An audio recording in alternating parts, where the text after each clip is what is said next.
inducted into the Rock and Roll Hall of Fame? Well, you know, we were eligible for about 15 years before we got nominated. So it was every year, you know, someone would say, "Oh, you guys are going to get in," and we're like, "Yeah, all right, already." We didn't really care. And it was great that we got in, and you know, I'm glad we did. It means a lot to a lot of people, and it's more like a lifetime achievement award. And we got in, and there you go. But how did you get a phone call? Did you get a gift basket to your ma- door? I mean, No. how did that work? Our manager was monitoring it the whole way, you know, because he was really into it. He wanted to make sure it happened, and he kept saying, "Yeah, this is the year they're going to do it." And he kept canvassing people and talking to people on the inside, because you know it was a small committee who votes for it. Oh, I know. So he kind of knew that it was going to happen. Mm-hmm. Yeah. So he let you know. Yes. Were you guys were you a little excited? I was really happy. I think my wife was more excited than me, but it was good. It's a huge accomplishment. Yeah. And then you got into the Songwriters Hall of Fame. Well, that was actually way before. That was like 2005. Yeah. Yeah. So you have some great accomplishments. Yeah, we've been around a long time, and you know, it's good to be acknowledged for hard work and what you've done. You've toured with great artists such as Kenny Loggins, Michael McDonald. Last year, Tears for Fears. Mm-hmm. This summer, you're hitting the road and you're bringing Train along with you. Yeah. That is an interesting pairing. Can you just tell me how that even happened? We have a relationship with Pat Monahan from the group. Pat was on Daryl's TV show. Pat invited me to go on the Train cruise, you know, through the Caribbean on the boat. Oh, okay. They do a cruise every year, and I was on the boat for a week with them, playing with other bands on the. In fact, another artist who was on that cruise was a guy named Brett Dennen, and he's actually going to be opening for the tour as well. So it's really a bunch of players and people who have known each other for a while. When you pick an opening act or a co-headliner, how do you do that? Do you really focus more on chemistry on stage or audience acceptance? You know, sure, you want it to be commercially viable. You want the audience, you want to feel like, but we feel like if we like them and we feel we can work with them and it makes a good pairing, then we feel the audience is going to like them. Because I think the audience comes, you know, think about the Hall & Oates audience. You know, what do they like? They like good songs, they like singing and good playing. Well, we do that, and so does Train.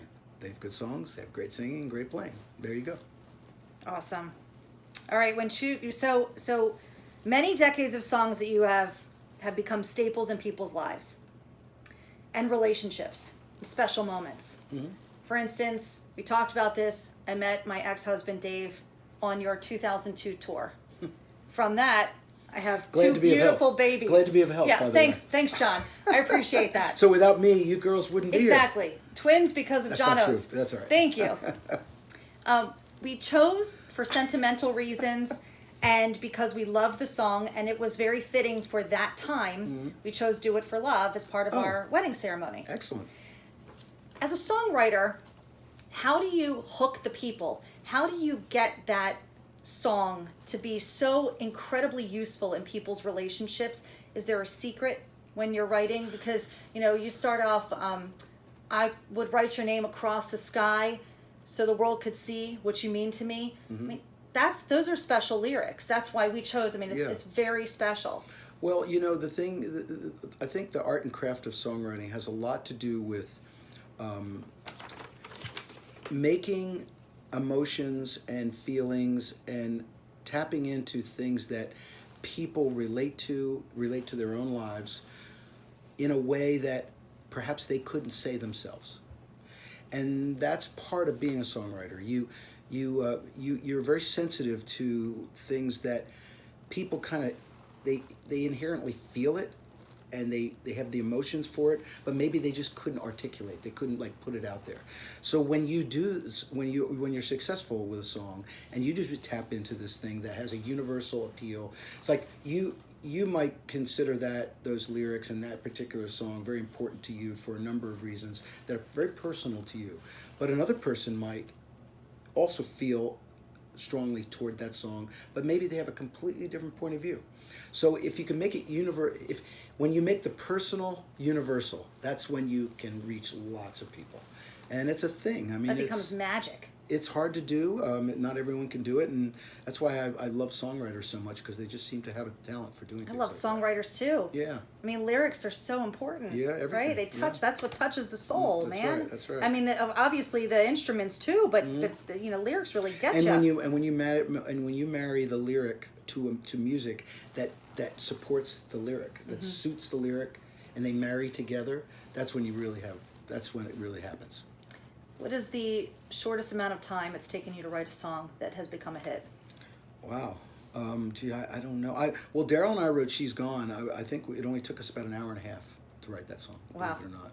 Really? We almost wrote it as we did it. I mean, I had a chorus. He came up with a verse. He started playing the verse.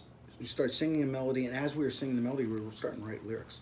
And it was like from point A to point Z, and it was written. I've asked this question several times with other artists. You're the triple threat: songwriter, singer, guitarist. Mm-hmm.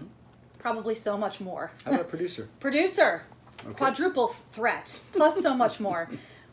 What do you feel the closest to, and what do you get the most joy out of doing? Songwriting, because it's where it all starts. If you don't have the song, then you can't make the record, you can't sing it, you can't play it. So everything starts with the song. So that's where I always put the most emphasis. Once you have the song, then you can surround yourself with great players. You can hire a great engineer and a great studio, and you can make a great record. But you got to have the song first. You're the only person that I've ever asked that to that has answered so quickly and so definitively. Oh, there's no doubt in my mind. Which is great to Okay. hear. Give me your goosey moment. When you look down and you have goosebumps up and down your arms, and you look over and you go, I can't believe I'm on stage with this person. Or I can't believe I'm at this venue and this is happening to me. It's amazing. There's been What's a that number of goosey? them. There's been a number I'm of sure. them. One of the ones, I go back to the mid-'80s when Daryl and I did the Apollo, live at the Apollo with Eddie Kendrick and David Ruffin from the Temptations. I mean, they were kind of our childhood heroes, and they were one of the reasons Daryl and I got together, because we both had a mutual love of the Temptations music. So when we were on stage with them at the Apollo Theater, that was incredible. And I have to say, just recently, in the past 2 years, I've got to perform on the stage at the Ryman Auditorium in Nashville, which is the mother church of country music. And to be invited to play and stand in that spot in the center of the stage where, Johnny Cash and, all the greats, Elvis and, you name it, the greats have performed, is Bob Dylan, whoever, is just amazing experience to be in that spot. So that happened to me recently. But I get goosebumps when I write a song, especially if I'm like collaborating with someone, and all of a sudden something starts happening, and I know that the song's happening. I get this weird thing where I get goosebumps on my arm, and that's like then I know. I know this is happening. Yeah. That's So the it could golden happen. ticket right there. It could happen, any day. Awesome. All right. Well, thank you so much that for was coming nice, on my yeah. show. Good. You can check out John Oates and the Good Road Band's album Arkansas and his memoir Change of Seasons. I ordered mine on Amazon.